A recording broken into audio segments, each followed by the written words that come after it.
Good morning students. ఈరోజు నుంచి మనం జర్నల్ ఎంట్రీస్ చూద్దాం బిల్స్ ఆఫ్ ఎక్స్చేంజ్లో. సో మనకి స్టోరీ లైన్ గుర్తుంది కదా, ఏబి 2 పర్సన్స్ ఉంటారు. ఏమనుకున్నాం, ఏ డ్రాయర్ బి డ్రాయీ అనుకోవాలి. అంటే ఏ బికి సేల్ చేశాడు, క్రెడిట్ సేల్ చేశాడు. సో క్రెడిట్ సేల్ చేశాడు కాబట్టి ఏ బికి ఏ ఏమవుతాడు, క్రెడిటార్ అవుతాడు. బి ఏమవుతాడు, డెటార్ అవుతాడు. సో ఏ ఏం చేస్తాడు, బిల్ డ్రా చేస్తాడు. సో వాడిని ఏమంటారు, డ్రాయర్ అంటారు. బి ఏం చేస్తాడు, దాన్ని యాక్సెప్ట్ చేస్తాడు. సో వాడిని ఏమంటారు, డ్రాయీ అంటారు. ఓకే, సో స్టోరీ లైన్ గుర్తుంది కదా, A is the creditor and drawer, B is the debtor and drawee. So story line ఇది. ఇప్పుడు when the bill is retained by the drawer till the due date, ఆ సిచ్యువేషన్లో journal entries ఎలా వస్తుందో మనం ఇప్పుడు చూద్దాం. ఫస్ట్ ఆఫ్ ఆల్ నీట్గా టేబుల్ గీయండి.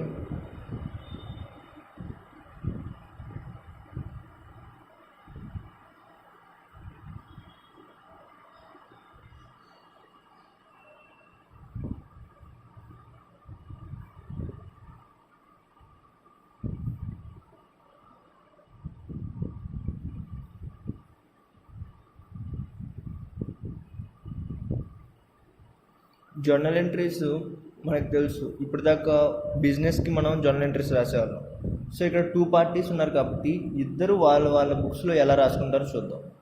అంటే డ్రాయర్ బుక్స్లో జర్నల్ ఎంట్రీస్ రాసుకోవాలి, డ్రాయీ బుక్స్లో జర్నల్ ఎంట్రీస్ రాసుకోవాలి. మీకు చెప్పాను నేను, బిజినెస్కి జర్నల్ ఎంట్రీస్ రాసేటప్పుడు ఎవరి పాయింట్ ఆఫ్ వ్యూ నుంచి రాస్తాం మనం, బిజినెస్ పాయింట్ ఆఫ్ వ్యూ నుంచా, ఓనర్ పాయింట్ ఆఫ్ వ్యూ నుంచా, బిజినెస్ పాయింట్ ఆఫ్ వ్యూ నుంచి. ఫర్ ఎగ్జాంపుల్ ఇక్కడ నేను ఏ అనుకోండి, ఏ పాయింట్ ఆఫ్ వ్యూ నుంచి, ఫర్ ఎగ్జాంపుల్ మనం చెప్పాం ఏం చేసాం, ఏ క్రెడిట్ సేల్ చేశాడు బికి. అంటే ఇప్పుడు నేను ఏ అనుకుందాం, అంటే ఇప్పుడు నా బుక్స్లో నేను ఏమని రికార్డ్ చేసుకోవాలి, క్రెడిట్ సేల్ కాబట్టి ఏమని రికార్డ్ చేసుకోవాలి, సేల్ని రికార్డ్ చేసుకోవాలి. ఎందుకంటే అది ఏంటి, నాకు సేలే కదా, credit sale. So credit sale కాబట్టి ఎవరు నా డెటార్, బి. సో అప్పుడు నేను జర్నల్ ఎంట్రీ అని రాసుకుంటా, సేల్ జరిగినప్పుడు, క్రెడిట్ సేల్ జరిగినప్పుడు B account debtor to sales account అని రాసుకుంటాను నా బుక్స్లో. అవునా? అదే సిచ్యువేషన్లో, అదే ఈవెంట్లో బి అని రాసుకుంటాడు. అంటే ఇప్పుడు మనం బి షిఫ్ట్ అయిపోండి. సో ఇప్పుడు మనం బి అంటే బి ఏం చేసాం, అంటే మనం ఏం చేసాం, ఏ దగ్గర నుంచి పర్చేస్ చేసాం, క్రెడిట్ పర్చేస్. అంటే బి పాయింట్ ఆఫ్ వ్యూ నుంచి ఆలోచించాలి. ఇప్పుడు మనమే బి అనుకోవాలి. So B point of view నుంచి ఏంటది, ఏ దగ్గర నుంచి పర్చేస్ చేసాం. అంటే పర్చేస్ కాబట్టి పర్చేస్ని డెబిట్ చేయాలి, అది క్రెడిట్ పర్చేస్ కాబట్టి ఏని క్రెడిట్ చేయాలి. సో అప్పుడు బి పాయింట్ ఆఫ్ వ్యూలో ఆలోచిస్తే అది పర్చేస్ కాబట్టి రికార్డ్ ఏం చేస్తాం మనం, purchases account debtor to A account అని రాస్తాం. సో ఇలాగా ఏ బుక్స్ ఆఫ్ అకౌంట్స్లో రాయాలి అంటే వాడి పాయింట్ ఆఫ్ వ్యూ నుంచి ఆలోచించాలి, బి బుక్స్ ఆఫ్ అకౌంట్స్లో రాయాలంటే బి పాయింట్ ఆఫ్ వ్యూ నుంచి ఆలోచించాలి. ఎవరైతే వాడి పాయింట్ ఆఫ్ వ్యూలో అదేంటో అది రికార్డ్ చేయాలి. సో ఇప్పుడు మనకి స్టోరీ లైన్ గుర్తుంది కాబట్టి ఫస్ట్ సిచ్యువేషన్లో in the books of drawer, in the books of drawing, ఇద్దరు బుక్స్లో ఒకేసారి ప్యారలల్గా చూపిస్తాను. మీరు నీట్గా స్కేల్ పెన్సిల్తో లైన్స్ కొట్టి నీట్గా టేబుల్ ప్రొఫార్మా మెయింటైన్ చేస్తూ రాయాలి.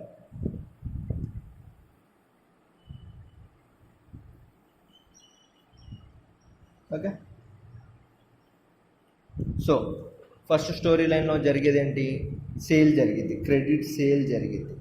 అంటే క్రెడిట్ సేల్ ఆర్ పర్చేస్, ఒకడికి సేల్ ఒకడికేమో పర్చేస్.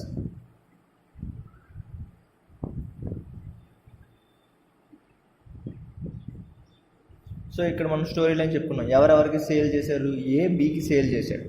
సో ఇక్కడ డ్రాయర్ ఎవరు, ఏనే, ఎందుకంటే ఏ బికి సేల్ చేశాడు కాబట్టి ఈ స్టోరీలో ఏ క్రెడిటార్. సో క్రెడిటారే డ్రాయర్ అవుతాడు. So in the books of drawer అంటే ఏ, ఇక్కడ డ్రాయర్ ఎవరు, ఏ మన ఎగ్జాంపుల్లో. సో ఏ కాబట్టి వాడికి ఏంటది, సేల్. సో క్రెడిట్ సేల్ జరిగింది, అప్పుడు జర్నల్ ఎంట్రీ అంటే సేల్ కాబట్టి క్రెడిట్ చేయాలి.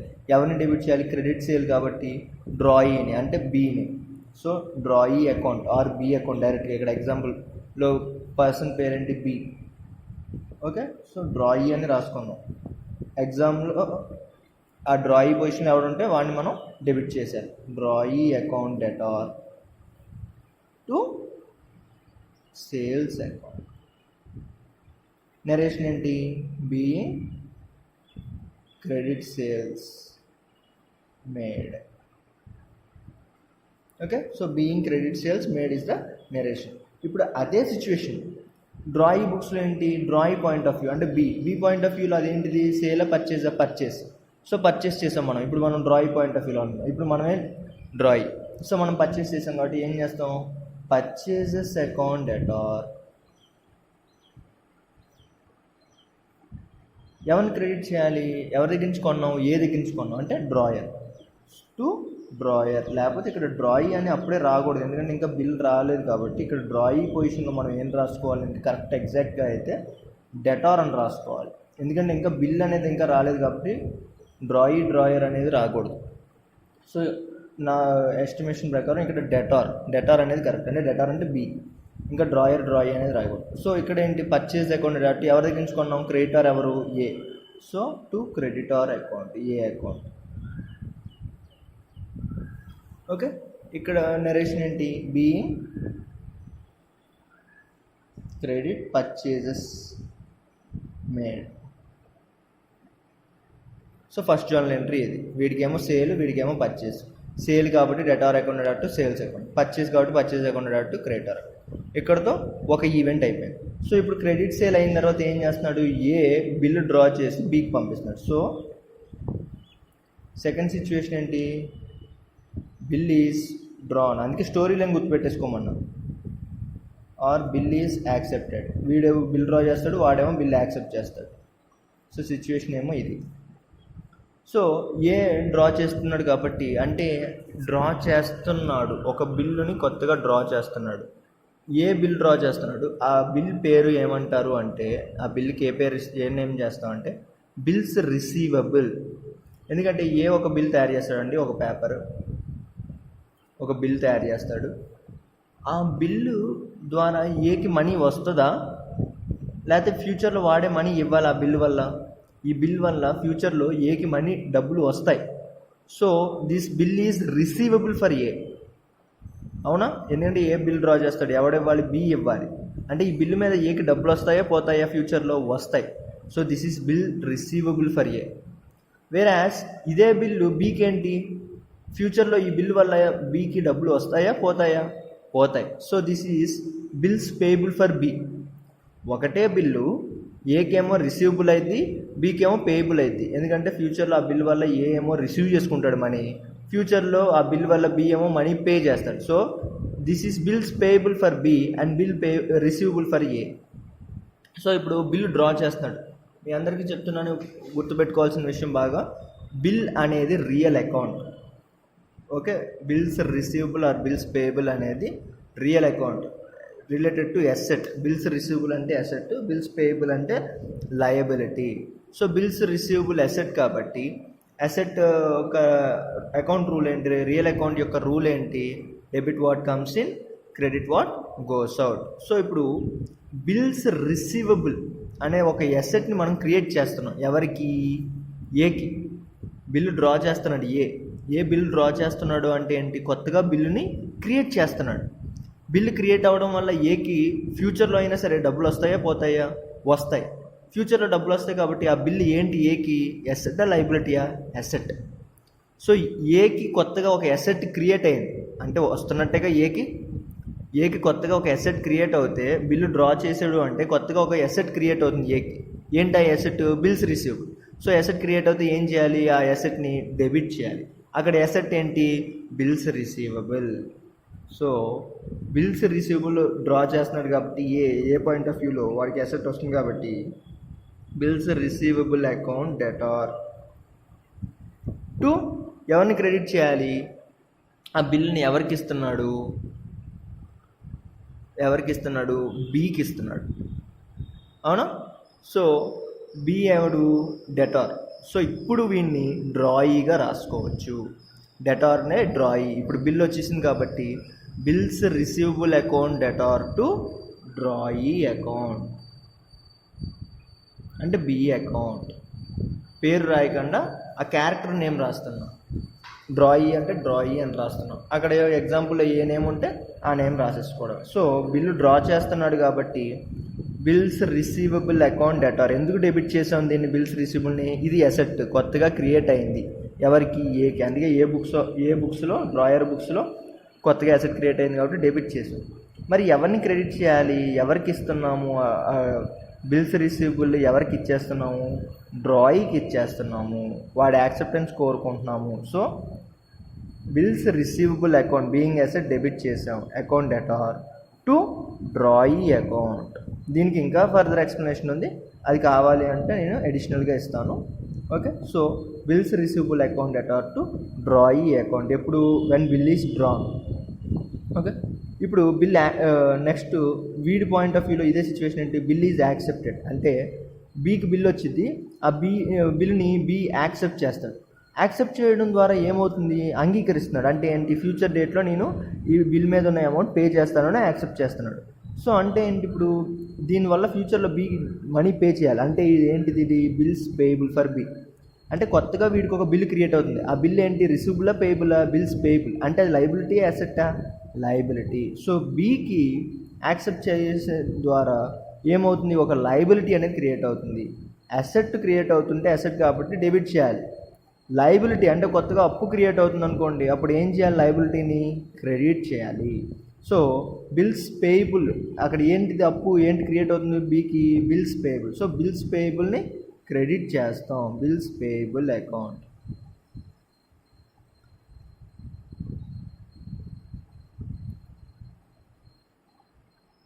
ఇక్కడ ఆ తర్వాత అది యాక్సెప్ట్ చేసి ఎవరికి ఇచ్చేస్తాడు, బిల్లుని ఏకి ఇచ్చేస్తున్నాడు. అంటే ఏ ఎవరు, డ్రాయర్. సో ఎవరిని డెబిట్ చేయాలి, ఎవరు రిసీవ్ చేసుకుంటున్నారు ఆ బిల్లు, బి సైన్ చేసి ఎవరికి ఇచ్చేస్తాడు, ఏకి ఇచ్చేస్తాడు. సో ఎవరిని డెబిట్ చేయాలంటే డ్రాయర్ని డెబిట్ చేయాలి. Drawer account debtor to bills payable account. This is the entry for in the books of be in the situation where bill is accepted. Bill draw చేస్తే ఏకి కొత్తగా ఒక అసెట్ వస్తుంది కాబట్టి bills receivable account debtor to drawee account. Okay, అదే accept చేస్తే ఎవరు accept చేస్తే బి యాక్సెప్ట్ చేస్తున్నాడు. బి బుక్స్లో ఏంటి ఎంట్రీ, యాక్సెప్ట్ చేస్తున్నాడు కదా అప్పు కాబట్టి అప్పుని ఏం చేయాలి, లయబిలిటీ క్రియేట్ అవుతుంది కాబట్టి క్రెడిట్ చేయాలి, బిల్స్ పేబుల్. అది ఎవరికి ఇచ్చేస్తున్నాం, బిల్లుని డ్రాయర్కి ఇచ్చేస్తున్నాం. అంటే రిసీవర్ ఎవరు, ఏ రిసీవర్. సో అప్పుడు డ్రాయర్ని డెబిట్ చేయాలి. Drawer account debtor to bills payable account. ఇక్కడైతే bills receivable account debtor to drawee account. ఇది ఎప్పుడు, when the bill is drawn or accepted. అది సెకండ్ ఈవెంట్ స్టోరీ లైన్లో. తర్వాత ఏమవుతుంది, తర్వాత ఈ 2 అయిపోయిన తర్వాత టిల్ మెచ్యూరిటీ డేట్ ఏనే బిల్ ఉంచేసుకుంటాడు. అంటే టిల్ మెచ్యూరిటీ డేట్ దాకా ఏమీ కాదు. సో అంటే మళ్ళీ మెచ్యూరిటీ డేట్ వచ్చిన తర్వాత అప్పుడు మళ్ళీ ఇంకొక ఎంట్రీ వచ్చింది, ఏంటి, మెచ్యూరిటీ డేట్. స్టోరీ లైన్లో నెక్స్ట్ పార్ట్ ఏంటి, మెచ్యూరిటీ డేట్ వరకు ఏ దగ్గర బిల్ ఉంది. సో మెచ్యూరిటీ డేట్ రోజున ఏం చేస్తాడు, ఏ బీకి బిల్ పంపిస్తాడు. బి ఏం చేయొచ్చు, ఏదర్ ఆనర్ చేయొచ్చు లేదా డిజానర్ చేయొచ్చు. ఆనర్ చేయడం అంటే ఏంటి, బి దగ్గర డబ్బులు ఉన్నాయి, ఏ బిల్ పంపింగానే డబ్బులు ఇచ్చేస్తాడు. లేదు ఇంకో ఈవెంట్ ఏంటి, డిజానర్ చేయొచ్చు, అంటే డబ్బులు లేవు సో డబ్బులు పే చేయడు ఏకి. ఆ సిచ్యువేషన్లో ఎంట్రీస్ ఏంటో ఇప్పుడు మనం చూద్దాం. సో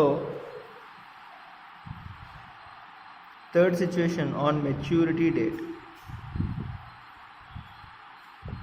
ఆర్ డ్యూ డేట్ ఏమవుద్దని చెప్పుకున్నాం. దీంట్లో కూడా మళ్ళీ కేసెస్ వస్తున్నాయి. ఏంటిది, ఫస్ట్ది బిల్ ఈజ్ ఆనర్డ్.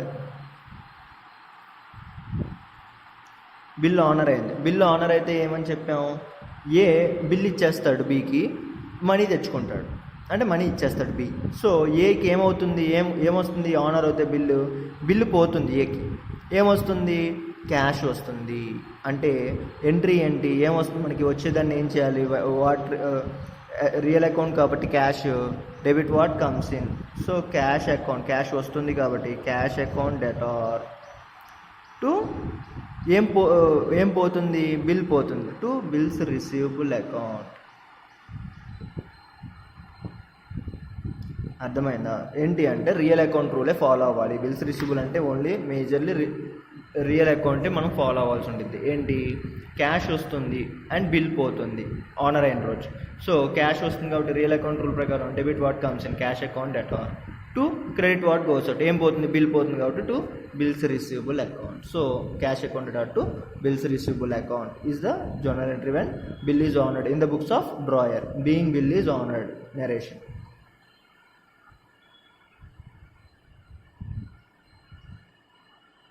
అదే బిల్ ఆనర్ అయింది, అప్పుడు బి బుక్స్లో ఏంటి, బిల్లు ఆనర్ అయిన సిచ్యువేషన్లో మనం బి అంటే మనకి ఏమైంది, మనకి బిల్ వచ్చింది, మనం ఏం పే చేస్తాం, క్యాష్ పే చేస్తాం. అంటే బీకి అంటే మనకి ఇప్పుడు మనం బి అనుకున్నాం, మనకి ఏమవుతుంది బిల్ ఆనర్ అవుతే మనకి మనీ పోతుంది, క్యాష్ పోతుంది కాబట్టి credit what goes out, cash real account కాబట్టి రియల్ అకౌంట్ రూల్ ఏంటి, cash comes in debit, asset goes out credit. పోతుంది కాబట్టి క్యాష్ని ఏం చేయాలి, క్రెడిట్ చేయాలి.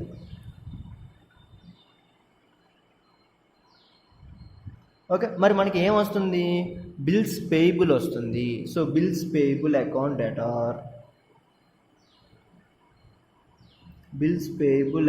Debtor to cash account. ఎవరికి, డ్రాయి బుక్లో. ఎందుకు, వాడికి బిల్ వస్తుంది, మనకి బిల్ వస్తుంది, క్యాష్ పోతుంది. So bills payable account debtor to cash account. Narration ఏంటి, being bill is honoured. Okay, ఇక్కడ నరేషన్స్ రాయాలి. Being bill is drawn,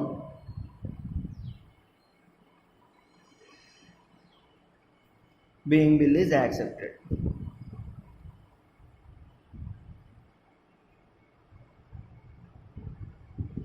okay, so ఇది ఎప్పుడు బిల్ ఈజ్ ఆనర్డ్ అంటే డ్యూ డేట్ రోజున బి మనకి డబ్బులు ఇచ్చేస్తే దాన్ని ఆనర్ అంటారు, ఇవ్వలేకపోతే దాన్ని డిజానర్ అంటారు. సో ఆనర్ అయినప్పుడు సిచ్యువేషన్ ఇది. అదే డిజానర్ అయ్యాను, బిల్ డిజానర్డ్ అంటే ఏం చేసాం, మనం బిల్లుని బికి పంపించాం కానీ బి మనకి మనీ పంపించలేదు, అవునా. సో అంటే అప్పుడు ఏం రాసుకోవాలి, బిల్లు మనకి పోతుంది కాబట్టి మళ్ళీ బిల్ మనకి పోతుంది కాబట్టి బిల్స్ రిసీవబుల్ పోతుంది కాబట్టి బిల్స్ రిసీవబుల్ని ఏం చేయాలి, క్రెడిట్ చేయాల్సిందే. మరి డెబిట్ ఎవరిని చేస్తున్నాం, బిల్ ఎవరికి ఇస్తున్నాం మనం, ఎవరు రిసీవ్ చేసుకుంటున్నాడు, బి రిసీవ్ చేసుకుంటున్నాడు అంటే డ్రాయి. సో అంటే ఏంటి, మళ్ళీ డ్రాయిని డెబిట్ చేసేయాలి. డబ్బులు ఇచ్చాడనుకోండి క్యాష్ని డెబిట్ చేసేవాళ్ళం, డబ్బులు లేదు కాబట్టి ఎవరికైతే బిల్ ఇచ్చేసామో అని డెబిట్ చేయాలి. ఎవరికి బిల్ ఇచ్చాం, డ్రాయికి బిల్ ఇచ్చాం. So డ్రాయి account debtor to bills receivable account. ఇది ఎప్పుడు బిల్లు డిజానర్ అయినప్పుడు, అయితే ఆనర్ అయింది లేకపోతే డిజానర్ అయింది. ఆనర్ అయిందనుకోండి ఇంక ఈ ఎంట్రీస్తో పని లేదు ఇక్కడ వరకే. అదే డిజానర్ అయిందనుకోండి అంటే ఆనర్ అవ్వలేదు అంటే ఈ ఎంట్రీ రాదు, డిజానర్ ఎంట్రీ రాయాలి. అలాగే ఏదర్ ఇది లేదా ఇది అవుద్ది. ఓకే, సో డిజానర్ అయినప్పుడు ఎంట్రీ ఏంటి, మనం బిల్లు ఇచ్చేస్తాం కాబట్టి బీకి డ్యూ డేట్న బిల్ రిసీవబుల్ వెళ్ళిపోతుంది కాబట్టి బిల్ని ఏం చేస్తాం, క్రెడిట్ చేస్తాం. ఎవరికి ఇస్తున్నాం, బీకి ఇస్తున్నాం. వాడు మనకి క్యాష్ ఇస్తే క్యాష్ని డెబిట్ చేసుకున్నాం కానీ ఇవ్వలేదు కదా. సో బి రిసీవ్ చేసుకుంటున్నాడు బిల్ని, రిసీవర్ని ఏం చేయాలి, real account personal account rule ప్రకారం డెబిట్ చేయాలి. So డ్రాయి account debtor to bills receivable account. అది ఎప్పుడు బిల్లు డిజానర్ అయినప్పుడు. ఎవరి బుక్స్లో, డ్రాయర్ బుక్స్. అదే డ్రాయి బుక్స్లో బిల్లు డిజానర్ అయినప్పుడు ఏమవుతుంది, మనకి బిల్లు వచ్చేస్తుంది కానీ మనం క్యాష్ ఇస్తున్నామా, ఇవ్వట్లేదు. So B point of view అంటే మన పాయింట్ ఆఫ్ వ్యూ, ఇప్పుడు బి మనం అనుకుందాం అంటే మనకి ఏమొస్తుంది, బిల్స్ పేయబుల్ వస్తుంది. చెప్పాం కదా, బిల్స్ పేయబుల్ వస్తే ఏం చేయాలి, బిల్ని డెబిట్ చేయాలి. Bills payable account debtor debit చేసాం. మనం క్యాష్ ఇస్తున్నామా, ఏమి ఇవ్వట్లేదు. సో ఏమి ఇవ్వట్లేదు కాబట్టి మనకి బిల్ ఎవరి దగ్గర నుంచి వచ్చింది, ఎవరు గివర్, ఎవరు bill giver, A drawer. So గివర్ని ఏం చేయాలి, పర్సనల్ అకౌంట్ రూల్ ప్రకారం క్రెడిట్ చేయాలి. So bills payable account debtor to drawer account, journal entry. ఎప్పుడు being bill is dishonoured. Okay, being bill is dishonoured అప్పుడు జర్నల్ ఎంట్రీస్ ఇవి respective బుక్స్లో. ఏంటి అండి, బిల్లు డిజానర్ అయినప్పుడు డ్రాయర్ బుక్స్లో అయితే drawee account debtor to bills receivable account, drawee బుక్స్లో అయితే bills payable account debtor to drawer account. Okay, so ఇవి జర్నల్ ఎంట్రీస్. ఇది కాకుండా ఇంకా నోటింగ్ ఛార్జెస్ ఒకటి ఉంది, అది కూడా చెప్పేస్తాను. నోటింగ్ ఛార్జెస్ ఏంటి, first of all noting charges అంటే ఏంటి, నోటింగ్ ఛార్జెస్ అంటే ఏంటి అంటే బిల్లు డిజానర్ అయినప్పుడు అంటే యాక్చువల్గా ఎట్లా జరిగింది అంటే డ్యూ డేట్న ఏ బీకి బిల్ పంపిస్తాడు. సో డబ్బులు ఇచ్చడం అనుకోండి అది ఆనర్, డబ్బులు ఇవ్వలేదు అనుకోండి అది డిజానర్. అప్పుడు బి డబ్బులు ఇవ్వట్లేదు అనుకోండి, అప్పుడు ఏ ఏమన్నా ఏం చేస్తాడు, అమ్మో ఇవి డబ్బులు ఇవ్వట్లేదు అంటే డిజానర్ చేస్తున్నాడు అని అడ్వకేట్ దగ్గరికి వెళ్తాడు. ఒక అడ్వకేట్ దగ్గరికి వెళ్ళిపోయి ఆ బిల్ కాపీని చూపించి, ఇదిగోండి మాకు ఆల్రెడీ బిల్ ఉంది నేను పంపించాను, బి రెస్పాండ్ అవ్వట్లేదు అని చెప్తే ఆ బిల్ కాపీని అడ్వకేట్ కూడా చూసి ఓకే అని చెప్పేసి వీడు ఒక సమన్ రాస్తాడు, ఇలాగా మీ బిల్లు డ్యూ డేట్ వచ్చింది, మీరు మనీ పే చేయాలి, మీరు ఇప్పుడు మనీ పే చేయకపోతే మీరు డిజానర్ చేసినట్టు నేను కోర్టులో కేసు ఫైల్ చేస్తున్నానని అటెస్టేషన్ చేసి లాయరు అడ్వకేట్ బీకి పంపుతాడు. అంటే ఏంటి? ప్రూఫ్ అనమాట. లీగల్గా ఒక బిల్ అనేది ఉంది, ఆ బిల్లు డ్యూ డేట్ను డిజానర్ అవుతుంది అని లాయర్ అంగీకరిస్తున్నట్టు. ఇప్పుడు అడ్వకేట్ దగ్గర నుంచి ఆ సమన్ వచ్చిన తర్వాత కూడా బి డబ్బులు పే చేయలేదు అనుకోండి, లేదు సెటిల్మెంట్కి కూడా ఏతో మాట్లాడడానికి రాలేదనుకోండి, అప్పుడు ఏం చేస్తాడు అడ్వకేటు? కోర్టులోకి వెళ్ళి కేసు ఫైల్ చేస్తాడు. ఏమని? ఇదిగోండి ఈ బిల్ నేను ఆల్రెడీ ఒక లెటర్ పంపించాను బీకి అఫీషియల్గా, అయినా నాకు రెస్పాన్స్ లేదు, సో డిజానర్ అయింది అని చెప్పేసి కోర్టులో కేసు ఫైల్ చేస్తాడు. అది యాక్చువల్గా జరిగే రెగ్యులర్ స్టోరీ. ఓకే, జనరల్గా జరిగే స్టోరీ అది. సో నోటింగ్ ఛార్జెస్ అంటే ఏంటి అంటే, ఇప్పుడు ఈ అడ్వకేట్కి మరి మనం ఫీజు పే చేయాలి కదా. ఎవరు? డ్రాయర్. ఎందుకంటే మనమే కదా లాయర్ దగ్గరికి వెళ్ళేది. లాయర్ దగ్గరికి వెళ్తాడు. సో అడ్వకేట్ దగ్గరికి వెళ్ళినప్పుడు మరి డబ్బులు పే చేయాల్సి వస్తాయి కదా. సో ఆ డబ్బుల్నే నోటింగ్ ఛార్జెస్ అంటారు. అడ్వకేట్కి ఇచ్చే డబ్బుల్నే నోటింగ్ ఛార్జెస్ అంటారు.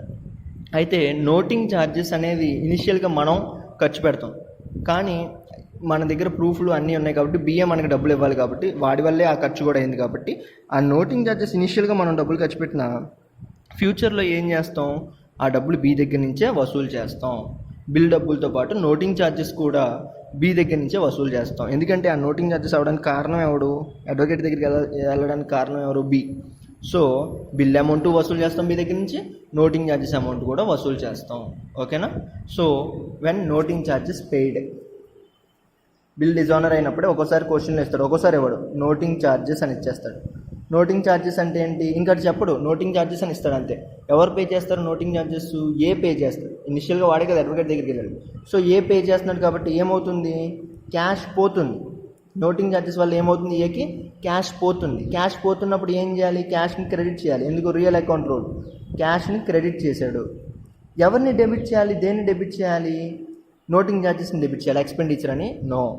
ఎందుకు? నోటింగ్ ఛార్జెస్ అనేది అసలు వీడి ఎక్స్పెండిచర్ కాదు. ఎవరి ఎక్స్పెండిచర్? బి వల్ల అయ్యింది. సో నోటింగ్ ఛార్జెస్ ఏ ఎక్స్పెండిచర్ కాదు. మామూలుగా మనం శాలరీస్ పే చేస్తే శాలరీస్ మన ఎక్స్పెండిచర్ కాబట్టి ఏం రాస్తాం? Entry salaries account అటార్ to cash account. అంటే వేట్ల వల్ల క్యాష్ పోతుందో అది ఇక్కడ రాసేసుకుంటాం. సో ఇక్కడ వేట్ల వల్ల పోతుంది, నోటింగ్ ఛార్జెస్ వల్ల పోతుంది కాబట్టి నోటింగ్ ఛార్జెస్ టు క్యాష్ అని రాయకూడదు. ఎందుకు? నోటింగ్ ఛార్జెస్ మన ఖర్చులు కాదు, ఏ ఖర్చు కాదు, అది బి వల్ల అయింది. సో బీనే మనకి ఇవ్వాలి. సో అంటే ఈ డబ్బులు కూడా మనకి ఎవరు ఇవ్వాలి? డెటార్ ఎవరు అంటే డ్రాయీ.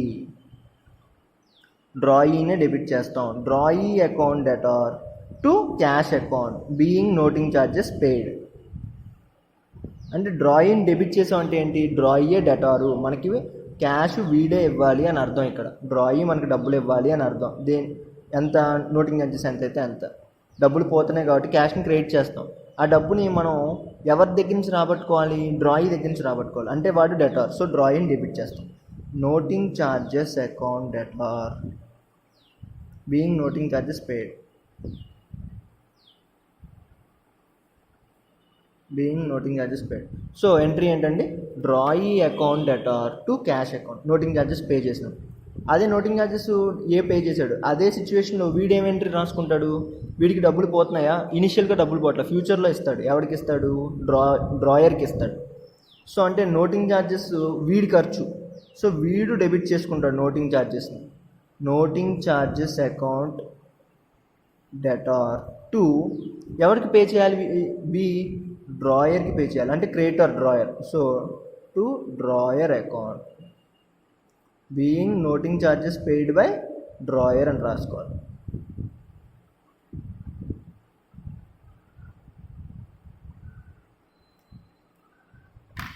సో ఇవి journal entries for first situation.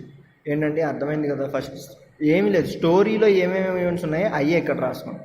First ఏం జరిగింది? క్రెడిట్ సేల్ అండ్ ఇంకోటి పాయింట్ ఆఫ్ వ్యూలో పర్చేస్ జరిగింది. తర్వాత ఏంటి? బిల్లు డ్రా చేసాం. తర్వాత ఏంటి? బిల్లు ఆనర్ అయింది. ఆనర్ అవ్వచ్చు మెచ్యూరిటీ డేట్ రోజు, లేదా డిజానర్ అవ్వచ్చు. ఆనర్ అయితే ఈ ఎంట్రీ రాసి వదిలేస్తాం. ఈ 3 ఎంట్రీలు వస్తాయి. డిజానర్ అయిందనుకోండి ఈ 3 ఎంట్రీలు వస్తాయి. 1, 1, 2, 3. డిజానరు అండ్ నోటింగ్ ఛార్జెస్ కూడా పెట్టాడు అన్నాడు అనుకోండి 1, 2, 3, 4. ఇలాగా ఏ సిచ్యువేషన్ తగ్గట్టు, ఏ స్టోరీకి తగ్గట్టు ఆ స్టోరీ ఇలాగా జర్నల్ ఎంట్రీస్ రాయాలి. ఇది సిచ్యువేషన్ 1 యొక్క జర్నల్ ఎంట్రీస్. ఓకేనా? డౌట్స్ ఉంటే కాల్ చేయండి. చాలా తక్కువ మంది రెస్పాండ్ అవుతున్నారండి. సార్ చెప్తున్నాను, మీరే ఎఫెక్ట్ అవుతారు, ఖచ్చితంగా మీరే ఎఫెక్ట్ అవుతారు. నెక్స్ట్ సిబిఎస్ఈ ప్యాటర్న్ తీసుకొస్తాం అంటున్నారు. అంటే ఏంటండి? Free book syllabus, full book syllabus. అంటే బుక్లో ఏదెంత వెయిటేజ్ అని ఇప్పుడు మనకు ఉంది 5 మార్క్స్కి ఇది, 10 మార్క్స్కి ఇది, 20 మార్క్స్కి ఇది అని. వాడిది అలా ఉండదు. టెక్స్ట్ బుక్లో ప్రతి చాప్టర్ నుంచి ఏదో క్వశ్చన్ ఇస్తాడు. ఓకే, 100 మార్క్స్కే మార్క్స్ వెయిటేజ్ ఇప్పుడు 20 మార్క్స్ సమ్ ఉంది, అది తీసేసాడు అనుకోండి, 20 మార్క్స్ సమ్ తీసేసి 5 మార్క్స్ పెట్టాడు అనుకోండి, ఇంకో 15 మార్క్స్కి ఇంకో 3 క్వశ్చన్లు ఇవ్వచ్చు కదా. అలాగ మార్క్స్ తగ్గించేసి నెంబర్ ఆఫ్ క్వశ్చన్స్ అనేవి పెంచుతాడండి. అంటే టెక్స్ట్ బుక్లో ఉన్న ప్రతి చాప్టర్ మీద మనకి అవగాహన ఉండాలి, ప్రతి దాంట్లో ఎక్స్పర్ట్ నాలెడ్జ్ ఉండాలి. సో అది స్టూడెంట్స్కి మంచి కోసమే. సో మీరు మీ మైండ్ సెట్స్ మార్చుకోండి, ప్రిపేర్ అవ్వండి, ఖాళీగా ఉండే బదులు ప్రిపేర్ అవ్వండి. నాట్ ఓన్లీ దిస్ సబ్జెక్ట్, అన్ని subjects. Okay, thank you. Doubts ఉన్న వాళ్ళు కాల్ చేయండి.